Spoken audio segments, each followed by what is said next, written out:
मैं सोच रही अनुपमा के लिए सब अच्छा चल रहा है और थोड़ा सा नसीहत भी दी। तूने गिर चुका है तो इतना मत गिर। अगर लड़ना है तो दम पे लड़ो, इस तरह की हरकतें नहीं।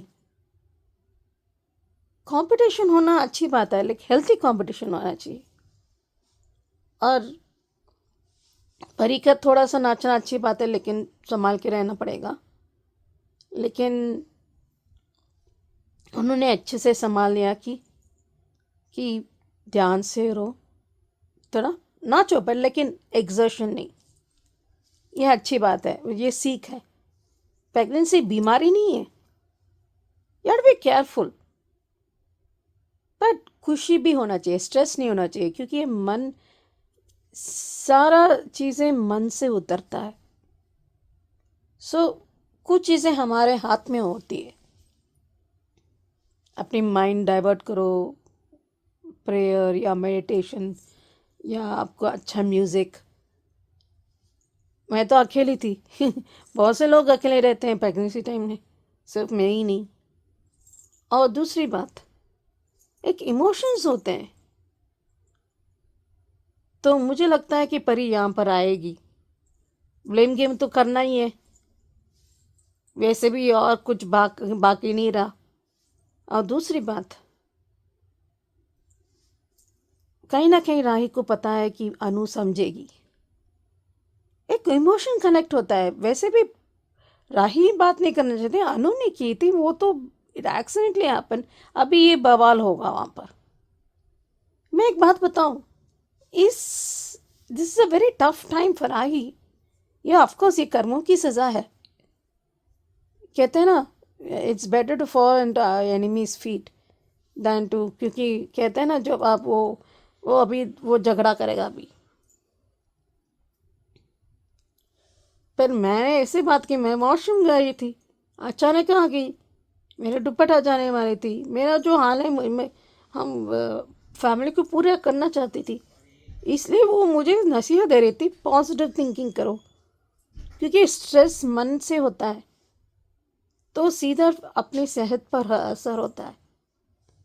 जितना काम हो उतना ही है। मुझे भी आज भी मुझे मिलता है अपनी एक्यूपंक्चर से, रिलैक्स, ट्राई टू रिलैक्स।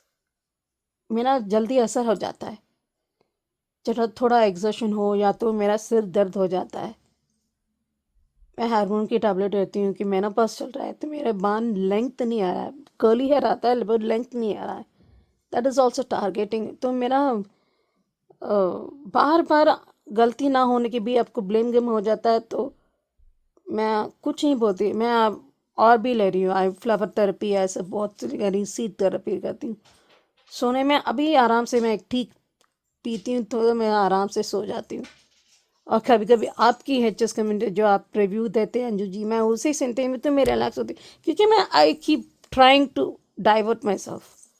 मैं सोचना नहीं चाहती, बस अपने हो सके जितना काम करती हूँ वही करती हूँ। This is what I am saying, कि मन पर जो है, आप सेहत पर असर पड़ता ही पड़ता है। So it is better meditation करो, और जो भी चीज़ आपको अच्छा लगाता है डाइवर्ट करो, जो भी, मैं वॉक करो। सी इट इज़ नॉट, तो ये इमोशन पॉजिटिव थिंकिंग होने से, मैं ठीक हूँ, मैं अच्छी हूँ, मैं बहुत अच्छी हूँ, आप अच्छे हो, आप बहुत खूबसूरत लगती है, अच्छी, every time. And self appreciation वो बहुत ज़रूरी है। डांटना भी ज़रूरी है, अप्रिसिएशन भी ज़रूरी है अपने आप पर। और गलती मानना भी अच्छी बात होती है। कभी कभी अपनी ही डांटती हूँ, मैं कितने गधेड़ी हूँ, क्या कर रही हूँ, मैं खुद ही ढूंढती हूँ, मैं खुद ही ढूंढती हूँ, वो कौन क्यों ब्लेम करती हूँ, मैं ही बोलती हूँ, बड़बड़ाती हूँ। तो होता है, आई मीन इट हैपन्स। मैं इसलिए कह रही हूँ कि मन की स्थिति आपके ऊपर पड़ता ही पड़ता है। इसलिए मैं बोल रही हूँ कि प्रेगनेंसी हो या जो भी हो, आपके कुछ हद तक आपके हाथ में होती है। इसलिए मैं बोल रही हूँ कि एक ये होता है इमोशन, ये प्रेम को समझना चाहिए, लेकिन उसको इतने रिवेंज, ये इस भूत सवार है कि गिरते ही जा रहा है, गिरते जा रहा है। बाबूजी के क्रम में ये सब, अगर वाकई आप उनके बड़ा मानते हैं तो थोड़ा उनसे सीख लेते, तो समझ लेते क्या कहना चाहते हैं। कुछ तो बात होगी, कितने तो गए होगी, ये क्यों नहीं सोचता? ये किस बात की? और ये दिन आ गया कि पति से परमिशन लेना पड़ेगा कि माँ से गलती से बात हुई, किस मदर से बेस्ट फ्रेंड तो वो कोशिश करे समझने की, वो को हमेशा आपके साथ रहेगी। ये बात ये कब समझेंगे ये बच्चे? देखते हैं। Hello Anju ji, Naveen sir and all my friends. मैं ख्याति। जिस तरीके से अनुपमा को इतना यकीन है कि प्रेम ऐसा कभी नहीं कर सकता, लेकिन जिस दिन अनुपमा को ये पता चलेगा कि ये हरकत प्रेम की है, उसने फॉर्म जला दिया है, तब क्या करेंगे। लेकिन चलो, प्रीकेप में भी देखा कि उनको कंपटीशन में हिस्सा लेंगे, तो मुझे लगता है कि दिग्विजय जी ने यह बात छुपा दी है कि प्रेम ने ही फॉर्म चुराया था। जलाया वो तो किसी को नहीं पता चलेगा, लेकिन चुराया ये बात पता चल गई। लेकिन दिग्विजय जी नहीं चाहते कि अनुपमा का विश्वास टूटे प्रेम पर से। और आज जिस तरीके से बाबू जी की एनिवर्सरी मनाई गई, बहुत ही प्यारा सीन था। जिस तरीके से बाग से भी बात छुपाई गई कि उनको सीक्रेट सरप्राइज पार्टी देने वाले हैं, और बापू जी से भी। और जिस तरीके से उनका फिर से शादी करवाई गई, तो सच में वो सीन याद आ गया जब अनुज और अनुपमा की दोस्ती भी हुई थी, और बापा ने उस दोस्ती को स्वीकार किया था। तब बा और बापू जी की भी इसी तरह एनिवर्सरी थी, और वही सेम गाना जो उस वक्त था, वही गाना आज भी लिया। बहुत प्यारा सीन था। बापू जी की खुशियाँ सच में बहुत अच्छी लगी, प्यारा सीन था। लेकिन जिस तरीके से परी को बुरा लगा जब उसने कहा कि तुम्हारे लिए लड्डू भी बनाए हैं, वो लेकर जाना और रोज खाना, और मैं भी अपनी जब राही भी प्रेग्नेंट होगी तब मैं उसे भी इसी तरह लड्डू बनाकर खिलाऊंगी, और ऐसा खिलाऊंगी कि खिला खिला कर उसको मोटा बना दूंगी, ताकि उसका भी बच्चा हेल्दी हो।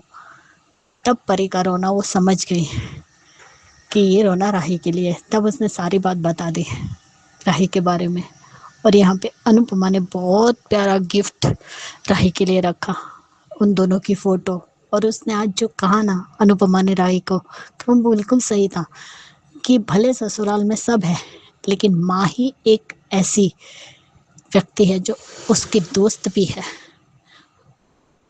बेस्ट फ्रेंड भी है, जो उसे खुल के अपना दुख बता सके। और आज राही ने वही किया भी, पूरा अपना दुख बता दिया अनुपमा को। और बाद में उसे याद आया कि वो किससे बात कर रही है, और उसने कहा कि मैं आपको ये सब कुछ क्यों बता रही हूँ। तब उसने कहा कि माँ ही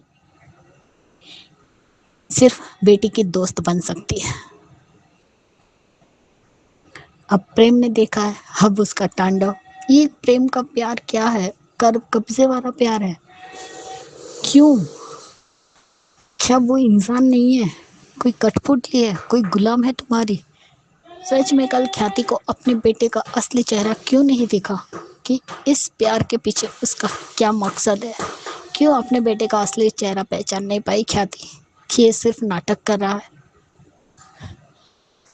और तुम होते कौन हो माँ बेटी के बीच में बोलने वाले कि तुम उसे नहीं मिलोगी तो नहीं मिलोगी? और खुद की करतूत क्यों नहीं देखते हो? जिस तरीके से उस दिन भी श्रुति और ये प्रेम दोनों बड़ा चढ़ा के बातें कर रहे थे कि हाँ ऑर्डर पूरा हो गया, ये हो गया। किसको सुना रहे हो तुम? हंस को? प्रेरणा को? जिसकी दोस्ती को तुमने कोई सम्मान नहीं दिया, उसका मान तक नहीं रखा। और चलो, अब जब दिग्विजय और अनुपमा के समझाने के बाद अंश और प्रेरणा दोनों ही एक दूसरे से प्यार करने लगे। और अब तो प्रीकेप में भी दिखा दिया कि मैं तुमसे प्यार करता हूँ, उसने इजहार कर दिया। और यहाँ पे ईशानी ने भी कर दिया। लेकिन ईशानी को पता नहीं उसकी माँ कैसी है। आज भी डांस करते वक्त जिस तरीके से बंको को हटा रही थी, कितना घटिया लग रहा था।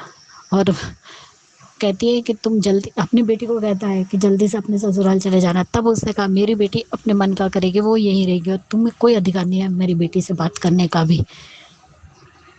ये दोनों भाई बहन कभी नहीं सुधरेंगे। आज भी दोनों इडियट सोने के हार की बातें कर रहे थे।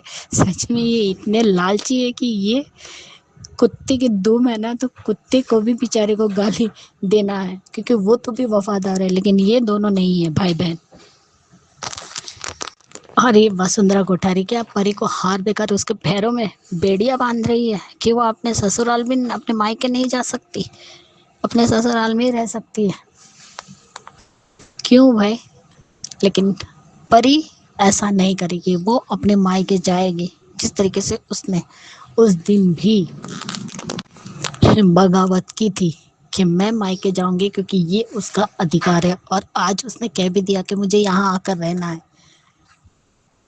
सही भी है, वहाँ का माहौल कौन सा अच्छा है, और एक प्रेग्नेंट लेडी के लिए मेन खास करके घर का माहौल अच्छा होना चाहिए, खुशनुमा होना चाहिए, ताकि वो भी खुश रहे और बच्चा भी हेल्दी हो।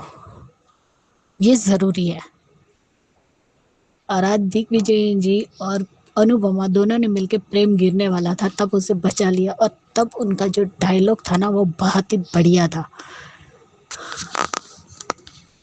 कि वो कोच रह चुके हैं तो उन्हें गेम कैसे जीतनी है वो पता है। वो जो उनका डायलॉग था ना, माइंड ब्लोइंग था, जो प्रेम शायद समझ नहीं पाएगा, क्योंकि वो गेम खेलेंगे, गेम को खेलना और उसे जीतना बहुत अच्छे से जानते हैं। लेकिन प्रेम ने सच में बहुत घटिया हरकत की है। उसे लगता है कि मैं ही अब राजा हूँ, मैं ही कंपटीशन जीतूंगा। लेकिन अब अनुपमा जो एंट्री मारेगी कंपटीशन में, तब प्रेम देखता रह जाएगा, और तब शायद उसके मुँह से सच भी सुनने को मिलेगा अनुपमा को। तब शायद अनुपमा का दिल भी टूटेगा, क्योंकि वो कहते हैं ना, चोरी अपने मुंह से कबूल कर लेगा कि चोरी उसी ने की है। आज अनुपमा और राही वाला कन्वर्सेशन बहुत ही प्यारा था, और बापू जी की एनिवर्सरी भी बहुत ही प्यारे तरीके से मनाई गई, जो बहुत ही प्यारा सीन था। मान की याद दिला दी उस सीन ने।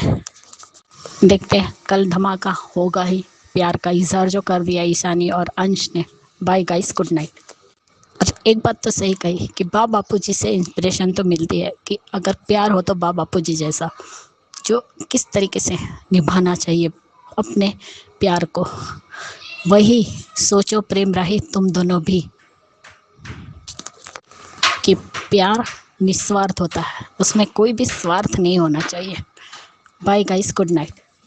हेलो अंजू जी, नवीन जी, नमस्ते, और सभी को सुजाता का प्यार भरा नमस्ते। एपिसोड देखा, अच्छा था, सब लोग अभी बहुत खुश हैं। और बापू जी अपने फुल फॉर्म में वो आई लव यू, मेरे लीलूड़ी और ये, और अभी बा कुछ कहती तो मेरे मेरे करके वहाँ पे रुक गई। फिर अनु के बापू जी मज़ेदार थी। अभी अनुपमा उसको राही और प्रेम को याद कर ही रही थी कि तब तक प्रेम और राही दोनों आ गए। और जब वो स्टेज से उतरते टाइम पे प्रेम लड़खड़ाया है, तो एक तरफ से दिग्विजय जी ने और दूसरी तरफ से अनुपमा ने उसको संभाला है। और जब दिग्विजय जी ने बोला है कि इतना भी मत गिरना कि उठ ही ना पाओ, तो मैं गिरा नहीं हूँ, ये और वो इन ऑल दैट।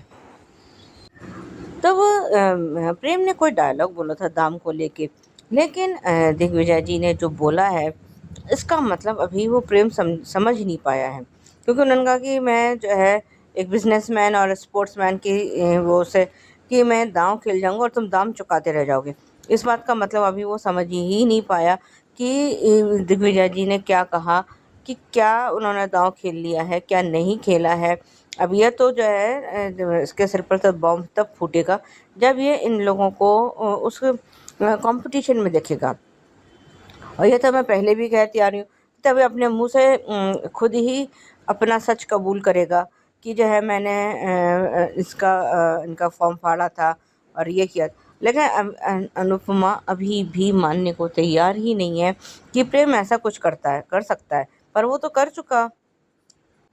तो शो वो कुछ जो है वो परी के लिए कुछ कह रहा है, या तो आज जिस तरीके से किंजल ने तोशो को कहा कि खबरदार जो मेरी बेटी के आसपास भी नज़र आए, क्योंकि उसकी वाइफ से एक तो वैसी अच्छी नहीं है, और दूसरे वो एक नंबर का लालची इंसान है। लालची तो पाखी भी बहुत है, पर और कमीनापन दोनों में बहुत है। पर अगर हम दोनों में कंपैरिजन करें तो जो है तोशू ज़्यादा कमीना है पाखी से, क्योंकि जो जो कांड तोशूनो किए हैं वो जो है पाखी ने नहीं किए। चाहे वो अनुपमा का झूठा डेथ सर्टिफिकेट बनवाना हो या उसको अनुपमा को जेल में डलवाना हो, जो जो किया है वो सब आपको याद ही होगा। मैं ज़्यादा नहीं याद दिलाऊंगी। आज जब ये अनुपमा ने राही की मतलब माँ बनने के ऊपर कुछ बात करी है तो परी एकदम से वो हो गई है, मायूस हो गई है। और वो अनुपमा बड़ी खुश है, लेकिन परी के चेहरे पर मायूसी और उसके आंखों में आंसू देखकर उसको समझ में आ गया कि उसके राही की प्रेगनेंसी में कुछ ना कुछ तो गड़बड़ है। और जब अनुपमा ने परी के सामने उसने कहा कि उसके माँ बनने में कुछ दिक्कत है, कुछ है, तो परी के मुंह से छूटते ही ये निकला कि आपको कैसे पता, क्योंकि वो बहुत एक्सपीरियंस्ड है और वो बहुत जल्दी जो है लोगों की मतलब वो चेहरे को देख के भांप जाती है कि इसको क्या परेशानी है, क्या है, वो क्या सोच रहा है। तो यहाँ तो बात उसकी बेटी राही की है, तो वो नहीं समझेगी कि उसकी प्रेगनेंसी में कुछ प्रॉब्लम है। और परी का ये कहना है कि मैं अपनी डिलीवरी के लिए यहाँ आना चाहती हूँ। पर जो है अनुपमा का कहना सही था कि पहले तुम राजा से बात कर लो, और राजा तो मेरे ख्याल में मान ही जाएगा। पर सबसे बड़ी तो चाइना वॉल वहाँ खड़ी है ना, तो वो मोटीबा, तो क्या वो जो वहाँ उसको परी को ताकीद कर रही है कि तुम जो है वहाँ पे बैठ के कुछ खाना मत, तुम खाना खा के जाना, तो क्या वो वहाँ पे परी को रहने देगी क्या? बिल्कुल नहीं रहने देगी। और अगर किसी तरह से वो यहाँ आ भी गई तो फ़ोन कर कर के इसको इतना परेशान कर देगी कि शायद उसे उल्टे पैरों वापस कोठारी हाउस जाना पड़े। अनुपमा ने राही से बात करने की कोशिश की है और एक बार को तो राही भी भावनाओं में बह गई है। और उसका कहना अनुपमा का कहना बिल्कुल सही था कि मैं तुझे अपने तू तो मेरी बेबली है, या जो जो उसने समझाया है। और काश मैं तेरे साथ वहाँ चल के आ सकती। और और जो हाँ अभी तो ये लड्डुओं की जो बात कर रहे हैं ये लोग, तो मुझे तो नहीं लगता कि ये क्या कहते हैं परी को मोटी बार लड्डू भी खाने देगी। पर आज आज जो अनुपमा ने राही से कहा वो बिल्कुल सही था कि तुझे आसानी से कोई चीज़ कभी मिली है क्या जो तुझे ये बच्चा भी आसानी से मिल जाएगा। तू अपनी किस्मत से लड़ जा, अपने भाग्य से लड़ जा। और जब ये दोनों बातें कर रही हैं तो प्रेम ने जो है उसको उन दोनों को बातें करते देख लिया, और अभी तो बिना कुछ कहे से ने वापस चला गया है। पर अभी इसका गुस्सा फूटेगा तो है, अभी यहाँ नहीं फूट रहा तो वहाँ जाके फूटेगा, पर फूटेगा तो ज़रूर। और आजकल प्रेम जितना घिनौना लग रहा है ना, शायद ही जो है मैंने किसी के लिए ऐसे शब्द यूज़ किए हों, पर क्या ही करें, उसकी हरकतें ही ऐसी हैं।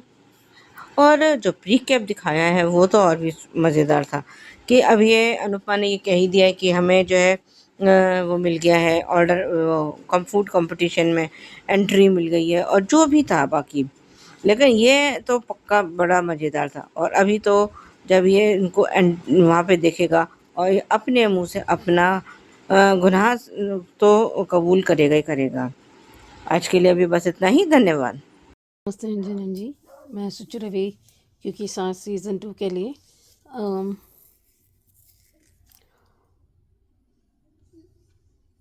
और रियांश ने तुलसी को अच्छी तरह समझ गया एंड इसलिए उसको टारगेट एक तीर पे बहुत सारी निशाने का दी। जैसे वैष्णवी उसने अप्रिशिएट की। वो तो साफ दिल की लड़की है, बहुत ही अच्छी लड़की है कि बिजनेस कम लाइक सोशल मैसेज या सोशल अच्छे, इसी बहुत एक ही निशाने में, जहाँ फ्री भी मिले, एक अच्छा क्वालिटी, सबको एक मौका मिले और बिजनेस का नाम भी रोशन हुए, और जो ये जिस तरह के कहा वो बहुत स्प्रेड होगा, ये तो अरबों करोड़ों का जाएगा। एक क्या, बहुत सारे ऑर्डर्स आएंगे। इसने ऐसा सोचा। पार्थ का कोई गलती नहीं की।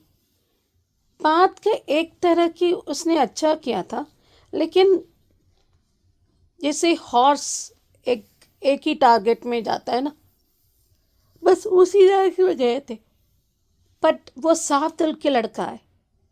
रियो किसी के इमोशन से खेल रहा है, वैष्णवी से जेन्युइन हो सकता है, लेकिन अभी थोड़ा उस पर विश्वास नहीं हो रहा है कि जो वैष्णवी तुलसी बहुत साफ दिल की है, पार्थ भी है। पार्थ को वैष्णवी ही मिलना चाहिए। जिस तरह उसने जेलसी में आके कुछ आके उसके अपना उसको वही इमोशन में उसका प्यार महसूस हो गया कि वो उसी के लिए है और वैष्णवी उसके लिए। कहीं ऐसा ना हो कि उसके नाक के नीचे वैष्णवी लेके जाए। ये जल्दी उसने थोड़ा सा देर कर दी, बट अभी भी बिगड़ा नहीं है, लेकिन पता नहीं क्यों। ये बहुत अच्छा लड़का है पार्थ।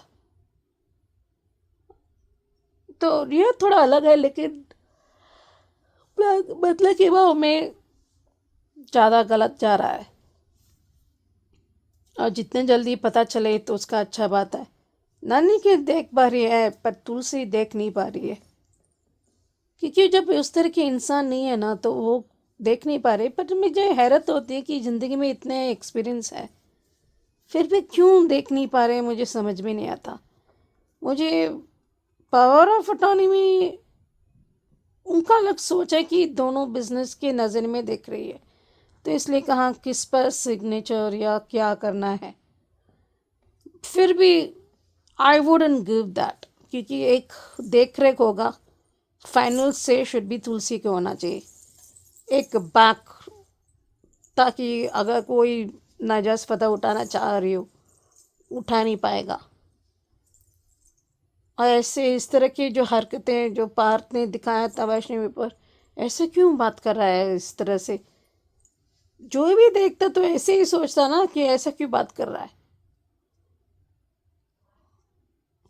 हद से थोड़ा बात कर, लेकिन इतना डांट करने की ज़रूरत नहीं है वैष्णवी पर। ये पहले से ये इम्प्रेस कर रहा है ये रियो, उसको पता है, वैष्णवी को नहीं पता। तो this he has to be careful.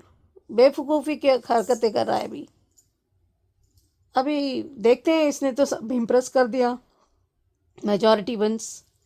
तो तुलसी इज स्मार्ट हियर, देखते हैं।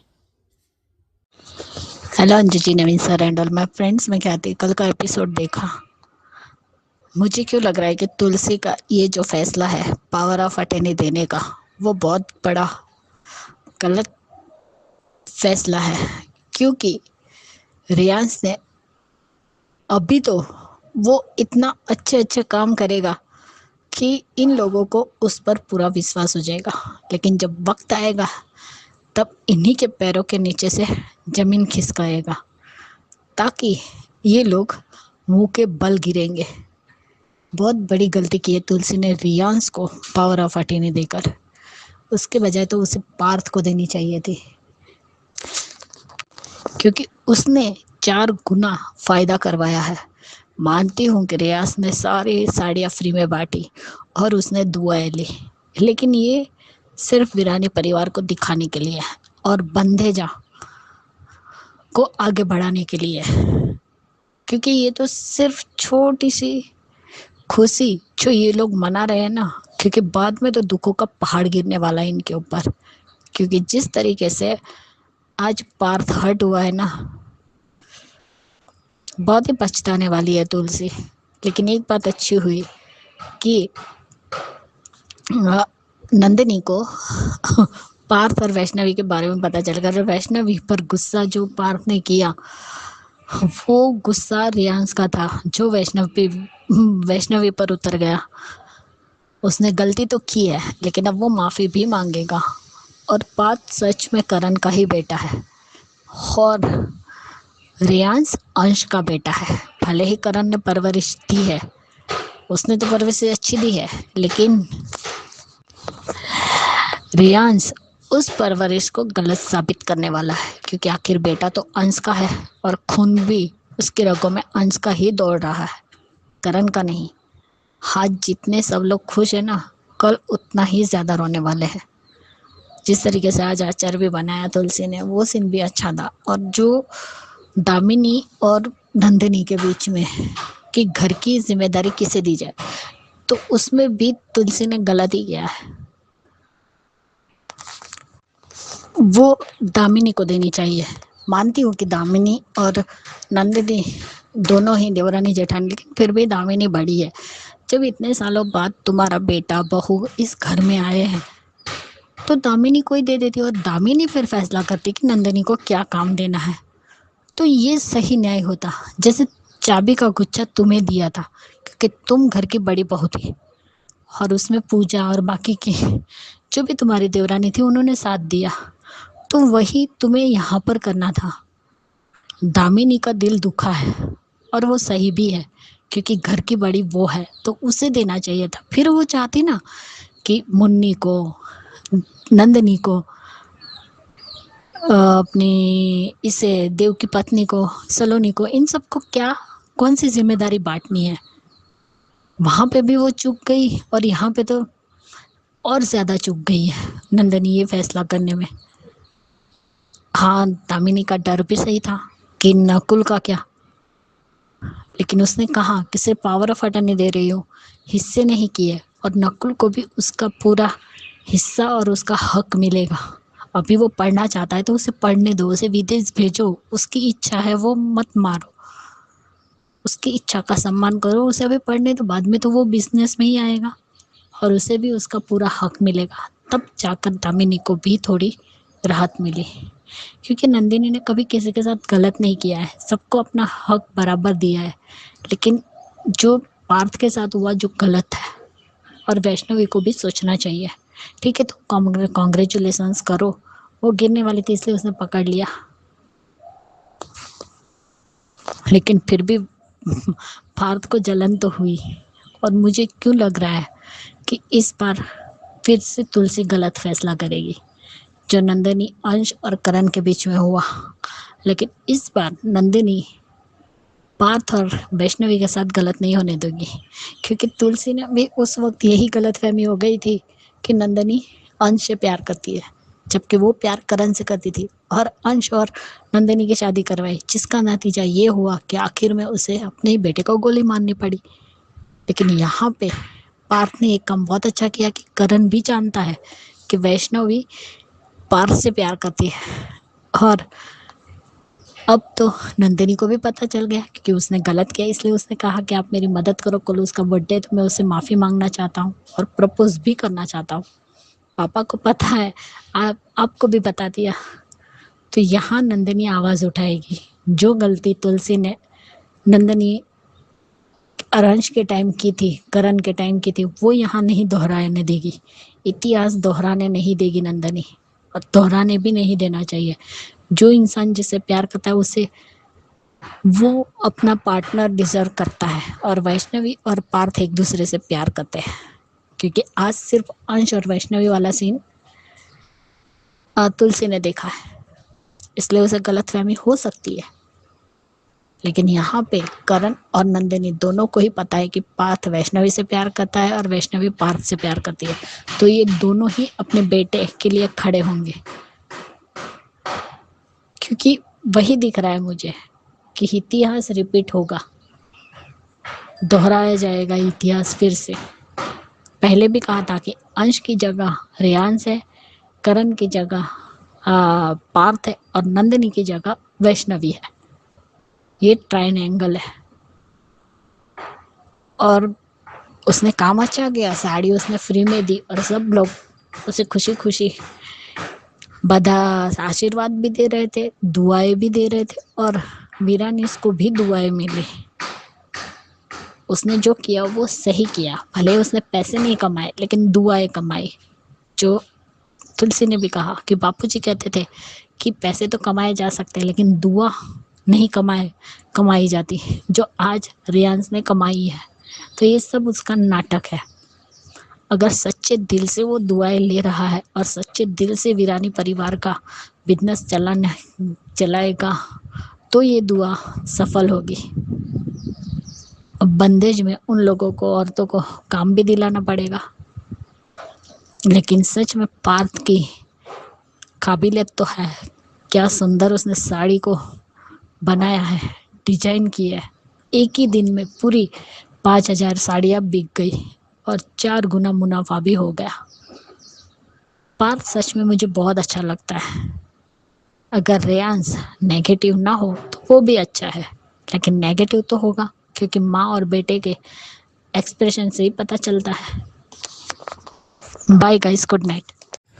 हेलो अंजू जी, नवीन जी नमस्ते, और सभी को सुजाता का प्यार भरा नमस्ते। ये रिश्ता के लिए ये दमयंती जी अरमान अभीरा से किस जन्म का बदला ले रही है। और आर्यन भी जो है अब तो मतलब बिना कुछ सच जाने, बिना कुछ समझे बूझे आर्यन के वो अरमान के खिलाफ खड़ा हो गया। कम से कम सच तो देख लेते।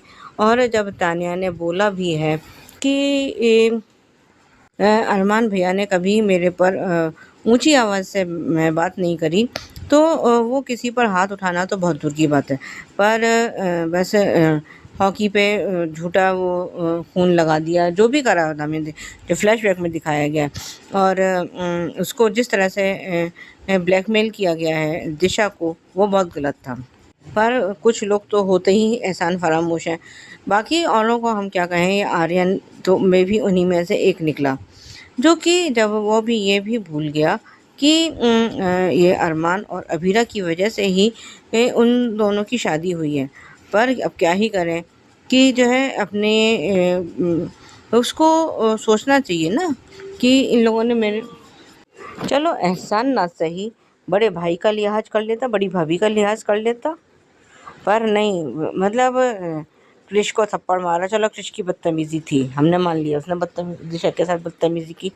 जो भी किया तुमने थप्पड़ मारा, पर यहाँ तो अरमान की कोई गलती नहीं थी।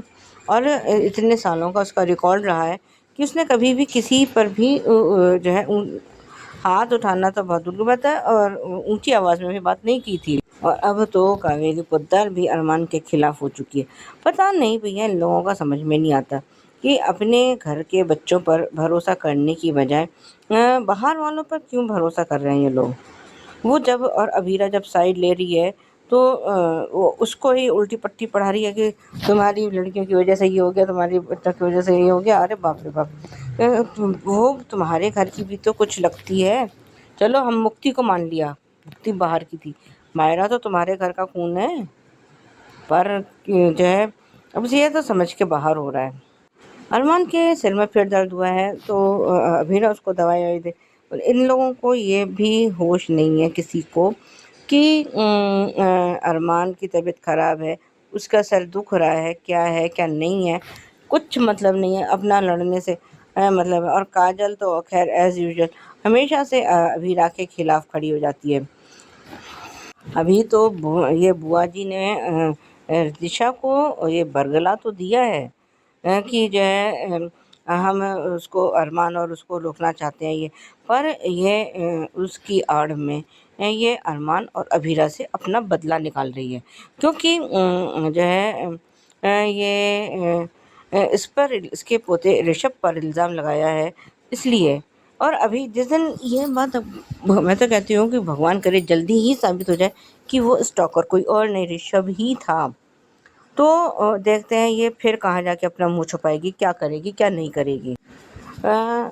ये दमयंती जी ने इनके घर में आग तो लगा दी है, अच्छी तरीके से लगाई। और लेकिन कावेरी पोद्दार के दिमाग को क्या हो गया है, वो घर फूंक तमाशा क्यों देख रही है, क्यों दूसरे बाहर वालों को मौका दे रही है। मतलब अभी नई नई रिश्तेदारी जुड़ी है, इसलिए क्या चक्कर है, क्या वजह है।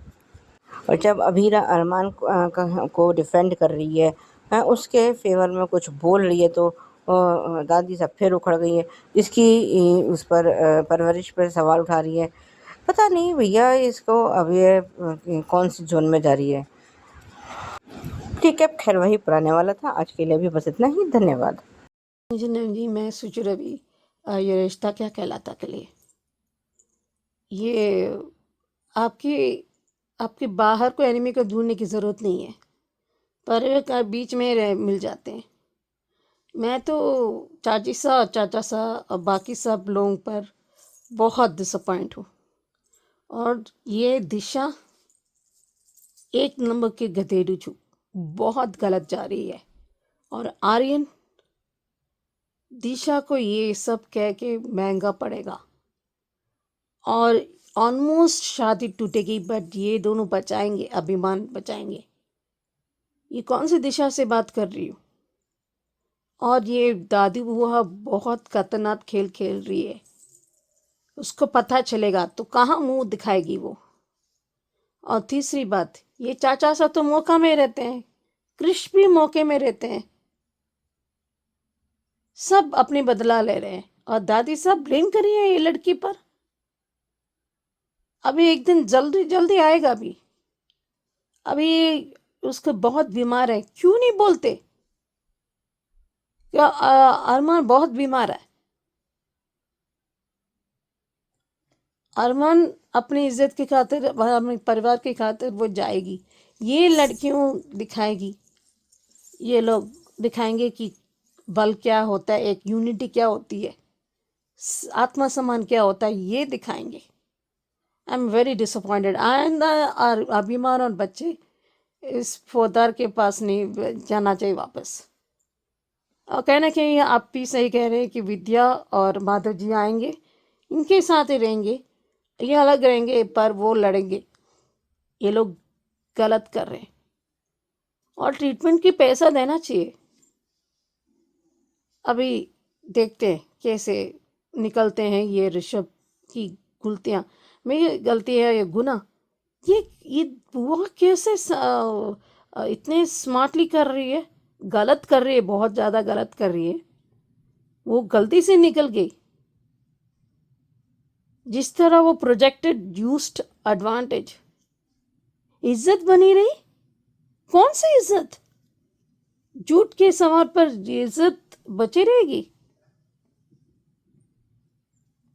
उनके गेम में समझना है तो उनके जैसे ही करना है, तभी वो समझेंगे। कुछ लोग हैं ना, उनकी भाषा ही बोलना पड़ता है, नहीं तो वो नहीं समझेंगे। अभी देखते हैं। Hello Anju ji, Naveen sir and all my friends, मैं ख्याति। आज का एपिसोड देखा, वाह क्या बात है दिशा, तुम तो सच में घटिया बहू निकली कि अपनी बुआ सा की बातों में आकर अरमान पर इतना बड़ा इल्जाम लगा दिया कि उसने मारा, जबकि तुम अपने भागने की वजह से, तुम तेल पर फिसलने की वजह से तुम गिर गई। और इतना बड़ा झूठ। और वाह दमयंती जी, आप तो बड़े संस्कारों पर अभिमान करती थी। ये आपके घटिया संस्कार, झूठ बोलना, किसी को नीचा दिखाना, किस लिए? क्योंकि उस घर की बहू का, दिशा का नाम बना रहे और उसका उस घर में दबदबा रहे। अरे जिस दिन सच बाहर आएगा उस दिन ये दिशा और आर्यन और मीनू चाची और मनोज चाचा क्या मुंह दिखाएंगे? अरे ये सबके सब भी मुंह क्या दिखाएंगे? बिल्कुल सही फैसला है अरमान का कि अब वो लोग घर छोड़कर जाएंगे, क्योंकि उसने कभी हाथ नहीं। और देखो, तानिया तो कब से जानती है अरमान को। बिल्कुल सही कहा है कि मुझे आप पर 100% भरोसा है। आज तक आपने मुझ पर आवाज तक नहीं उठाई, जबकि मैं आपसे नफरत भी करती थी, तब भी आपने मुझे कभी ऊंची आवाज में बात तक नहीं की। तो दिशा को मारने की बात तो बहुत दूर की है। और वाह क्या बात है, मीनू चाची, मनोज चाचा, संजय बंसल, काजल, दादी सा, बस यही आपका विश्वास है। अरे बचपन जब से वो आपके घर में आया, चाहे वो 5 साल का हो या 4 साल का हो, जितना भी हो, तब से आप लोगों ने उसे बड़ा किया, तब भी अपने घर के पोते को, अपने घर के बच्चों को पहचान नहीं पाए। वाह क्या बात है, ताली बजानी बनती है इस पौधार परिवार पे। और आज जाकर अरमान ने सही फैसला लिया कि हर बार उसके साथ अन्याय ही हुआ है, क्योंकि हर बार वो डर कर ही तो जिया है, क्योंकि वो सौतेला जो है, और उसे हर बार वही तो फील करवाया इन लोगों ने, और आज भी वही तो कर रहे हैं ना। अरे उसकी हालत देखो, किसी को भी ये नहीं दिखाई दे रहा है कि उसे चक्कर आ रहे हैं, उसका सर दर्द दे रहा है, बस सब अपने अपने में लगे हुए हैं। और संजय बंसल, तुमने भी तो अरमान को देखा है ना, ऐसा तो नहीं कि जानते नहीं हो। वाह काजल बुआ, छोटे से बड़े अरमान को बड़ा किया, तुम लोगों के सामने वो बच्चा बड़ा हुआ, जानते हो कि वो कैसा है, उसका स्वभाव कैसा है, और आज तुम लोग उसे पहचान तक नहीं। और सही कहा अबीरा ने, क्यों अपनी बच्ची को डर डर के जीना सिखाया है? 21वीं सदी है ना, पुराना जमाना थोड़ी है। और गलती क्या है मायरा की? कोई गलती नहीं है, जो गलती वो ऋषभ की है। और जिस दिन ऋषभ का सच बाहर आएगा ना, शायद उस दिन इस दिशा का मुंह काला करना चाहिए, क्योंकि वो यही डिजर्व भी करती है। 2 दिन आए नहीं बहू बन के, घर में थोड़ी सी प्रॉब्लम नहीं होगी कि मायके जाके बैठ जाती है और ससुराल की बातें मायके में बताती है। ये होती है बहुएं।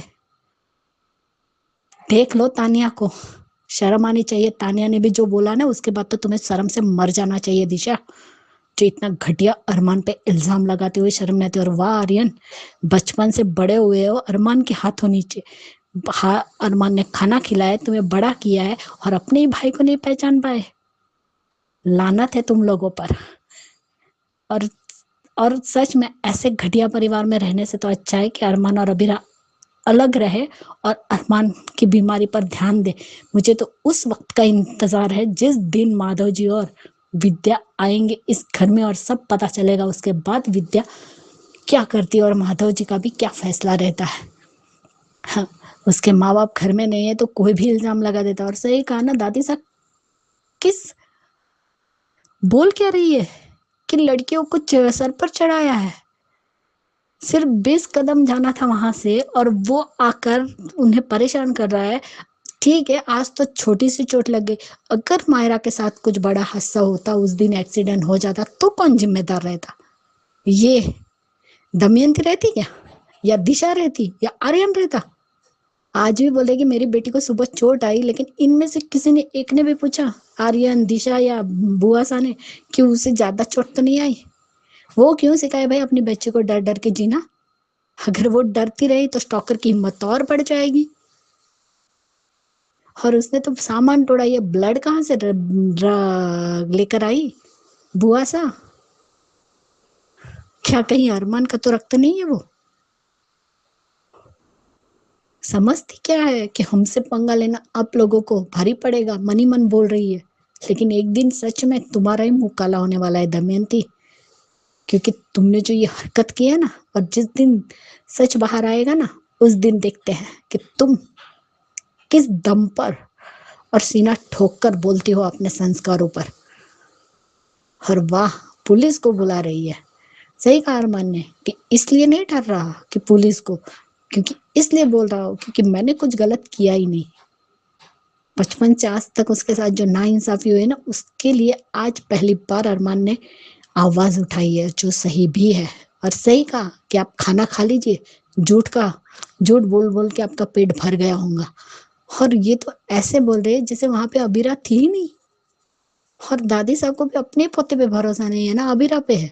उल्टा मायरा को ब्लेम कर रही है कि ये क्या बात हुई भाई, उस बच्चे ने किया क्या है? कावेरी जी को भी जिस दिन सच बाहर आएगा ना, उस दिन कावेरी जी का भी सर झुकने वाला है, क्योंकि वो इस बार तो गलत है और पूरा परिवार गलत है। देखते हैं तब माफी मांगने जाते हैं या नहीं। माफी मांगने जाए भी तो इन लोगों को माफ करना भी नहीं चाहिए।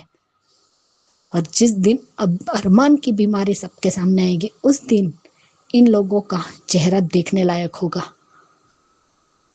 अगर दिशा जैसी बहू हो ना घर में, तो दुश्मन के क्या जरूरत भाई?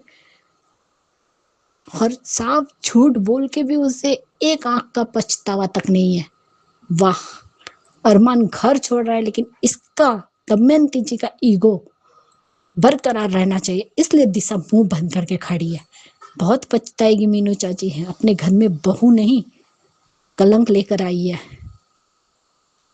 घर का बंटवारा करने वाली बहू लेकर आई है। ये सच में यूएस में पढ़कर आई है, ये पढ़ा है इसने, झूठ बोलना, अपने जेठ को जेल में भेजना। और सही कहा आज तो अरमान ने कि अगर उस वक्त पुलिस अभिराने के पुलिस कंप्लेंट करने देते ना तो शायद आज ये दिन दिखना ही नहीं पड़ता, दूसरी बार मायरा को चोट नहीं लगती। और वो बच्ची क्यों डरी सहमी रहे भाई, क्या गलती क्या की है उसने, ताकि ऋषभ जैसे और पैदा हो और मायरा को डरा है, जिंदगी भर क्या इस डर में जीती रहेगी। जबकि अबीरा खुद निडर है तो वो भी अपने बच्चे को वही सिखा रही है और सही सिखा रही है, आपकी तरफ बुजदिल बनाना नहीं सिखा रही है अपनी बेटी को। सच में आज तो दिशा पे इतना गुस्सा आ रहा है ना। Bye guys, good night.